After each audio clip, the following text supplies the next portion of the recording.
د ننګرهار مرکزی زندان کې زندانیانو څخه د سیرت النبی صلی الله علیه وسلم اخیستل شوی ازموینې نتایج غونډه ترسره شوه.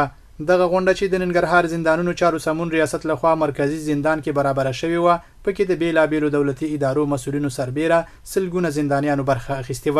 د ننګرهار زندانونو چارو سمون رئیس مولوی مقتدا وای څه موده وړاندې له زندانیانو د سیرت النبی صلی الله علیه وسلم ازموینه اخیستل شوی و چې نتایج اعلان شو، بریالیو ته ډالۍ ورکړل شوې. دا چې په محبس کې تقریبا موږ 3 بلاکونه لرو. همدغه سیالي په هر بلاک کې مخکې هم شوي دي، بیا پکې غونډې جوړې شوي دي. نن په عمومي بلاک کې د سیرت النبی د سیالۍ غونډه ده چې په ډېر تعداد سره په دې درس کې په دې سیالیو کې برخه اخیستې وه چې 28 کسان په دې کې بریالي او کامیاب شول، او موږ دوی ته بیا ستاینې لیکونه او بعضو ته مو تحفې هم برابرې کړي دي. 2 تنه زندانیان پیر محمد او امرالله چې د سیرت النبی صلی الله علیه وسلم په ازموینه کې بریالي شوي وای، د حضرت محمد صلی الله علیه وسلم د ژوند او اخلاقو په تړاو ډیر څه زده کړي.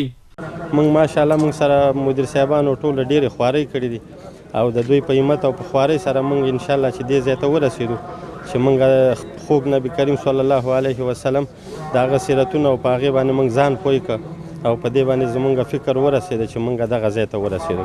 نو ان شاء الله ډېر خوښمن او ډېر خوشحاله یو ټولو.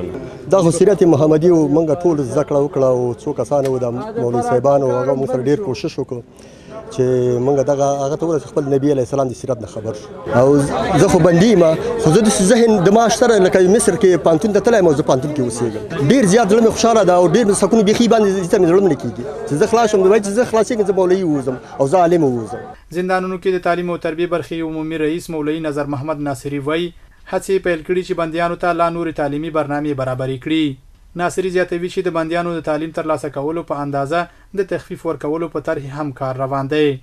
هغه د دوی عقیدوي روزنه ده، فکري روزنه ده او یا هم حرفوي زده کړې دي چې دوی ته یو کسب وښیو. چون اسلامي نظام مسؤلیت لري چې هغه خلک چې یو څه جرایم ترنه وشي، ارتکاب د جرم شوی وي او زندانونو ته راشي، د هغوی روزنه داسې وکړي مثلا یو سړی یو جرم کړی د مخکې کسب نه وزه چې دلته کسب زده کړي، بېرته جامعې ته سالم انسان تقدیم شي لکه موږ چې کړي دي. ډیری بندیان الحمدلله اوس موږ داسې وروزل په حرفوي زده کړو چې نن دوکانونه لري. د ننګرهار په مرکزي زندان کې شاوخوا 1900 زندانیان د بند شپې او ورځې تیروي.